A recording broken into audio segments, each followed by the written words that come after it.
Yesterday, after our show ended, a press conference began in Alabama with Nick Saban and Tua Tagovailoa.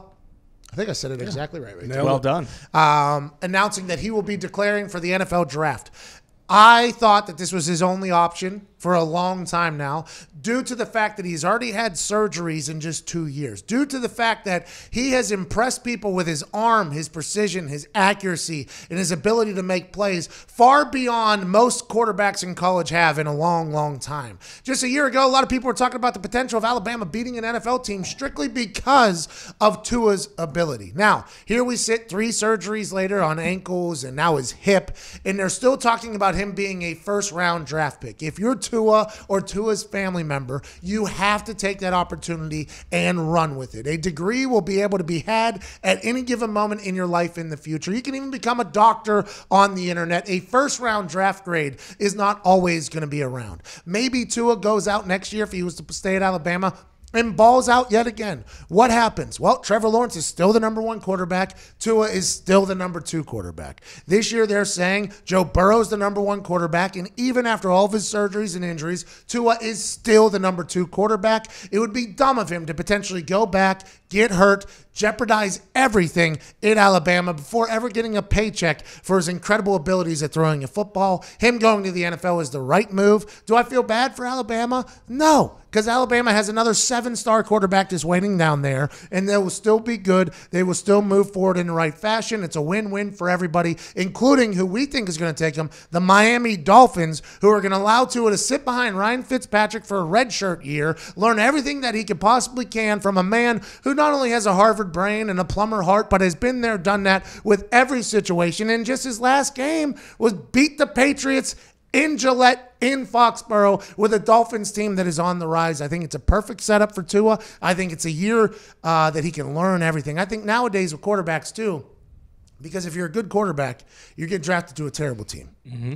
That's just the way it goes. There's a reason why you have the 1st, 2nd, 3rd, 4th, 5th, or 6th draft pick. It's because your team stinks. So whenever you're a great quarterback, you get handicapped by that. You have to go to this terrible football team, and now the world expects you to turn this team around. Now the world expects you to start on day 1, start immediately, and somehow become the guy, the face of the franchise, with not a lot of life lessons being learned in that particular case. You look at Aaron Rodgers. Now, granted, it was ugly. He had to sit behind Brett Favre, but the things that Aaron Rodgers learned from sitting behind Brett Favre is probably palpable, something that he could never, ever equate into a dollar value. Tom Brady with Bledsoe. Everybody you think about, other than like Peyton Manning and all that, sitting behind somebody, getting to learn what to do, what not to do, how to handle meetings, how to handle your teammates, how to handle media, how to handle money for the first time in your entire life. It's nice to have that moment to sit back. Now, granted, everybody wants to start day 1 and be the face of a franchise and take them to the Super Bowl and live this dream life. But that's just not the right thing to do. And now we live in a world where expectations are so high, not only of teams, but of players.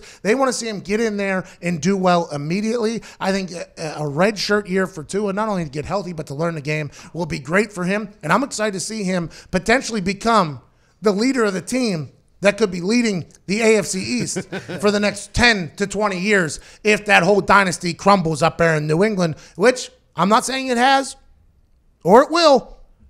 But boy, there's signs of that thing tumbling up there in New England. All types of signs pointing to New England crumbling, and it's a good time for the Dolphins to get a guy for the future. So the only real upside of Tua going back to school was that he would be drafted higher next year. But if people are talking about him going, like Mel Kiper talking about him going 3, 5, 7, 18 at the lowest. Let's go. There's only cons going back to Alabama, because you get hurt again, you fall possibly 4, 5, 6, 7 and round. By the way, Tua, by all accounts, is loved by everybody. Right. Yeah. Everybody loves Tua.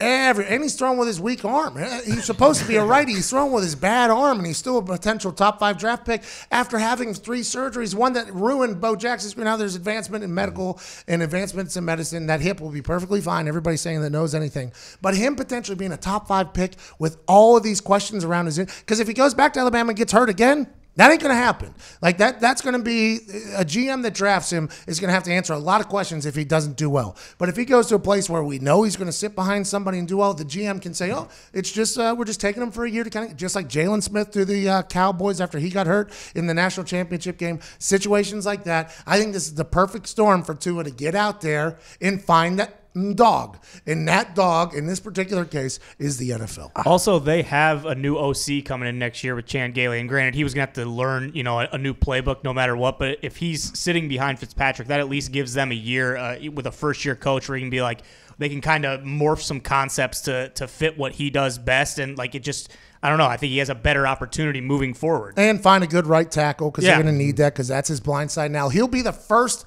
lefty starting quarterback or backup quarterback in the NFL for a while now. There isn't even a backup lefty quarterback in the NFL right now. Matt Leinart, Kellen Moore, Steve Young. Not a lot of lefty quarterbacks. Oh, Mark Brunell. Vic. Tebow. Vic. Tebow. There's not a lot of lefty quarterbacks that have had a lot of success, especially in recent history. There's been none. So Tua's going into waters that haven't been charted in a long time. I'm excited for the Dolphins to get a year if they draft him, get a year, kind of reshape their offense, reshape their team, and build that thing. And him to learn behind Fitzpatrick is the perfect human to learn from with that beautiful beard, that big brain, and that great experience in the NFL. Well, hello there. Utilize the promo code PAYTHEBILLS and get $20 off your first order from SeatGeek. Now, back to the magic. You talked about how everyone likes him. His leadership seems to be incredible. It seems like an extremely positive human being. He's not short, but he's shorter, and he's kind of stocky. I think he's got Russell Wilson written all over him, just like who he is as a person and his game on the field. He could scramble a little bit. He's got some versatility. He needs to learn how to slide, obviously. But I think he's going to be great. I really do. I think he's going to be good. I think there's a chance he gets broken in half because I think there's a chance he just gets absolutely broken in half. And if you're the Dolphins, you keep Ryan Fitzpatrick on for another year to be his backup. You let Ryan Fitzpatrick go for a year, then let Ryan Fitzpatrick be his backup. I'm not sure Ryan Fitzpatrick would love that backup role, but at that stage of his career, just like Hasselbeck had to do for Luck, maybe it's something where Fitzpatrick and Tua become buddies and they become friends like Kellen Moore and Dak Prescott, and maybe Fitzpatrick becomes his quarterback coach. I don't know. That could be something beautiful, and I think Ryan Fitzpatrick's the right guy to do it. Now, granted, him and Rosen didn't work out because they signed Fitzpatrick to a lot of money, and then they just brought in this guy who, in the NFL, by all accounts, was not good at football. And then you bench him and he comes back. It's just, I think it's a perfect situation for the Finns. And at the beginning of the year, everybody thought this is what they were trying to do anyways. Couple things change. They get a couple wins. Tua gets hurt again. Now they just kind of have to adjust it. Could be good for the Miami. But South Beach, by the way, South Beach has been undefeated for a long time. Tua seems like the guy who could potentially avoid all the distractions and kind of maybe move that team forward. And I think with Rosen and Fitzpatrick, the situation there was like Fitzpatrick looks at Rosen, watches him practice, like, this guy stinks. I shouldn't be behind him.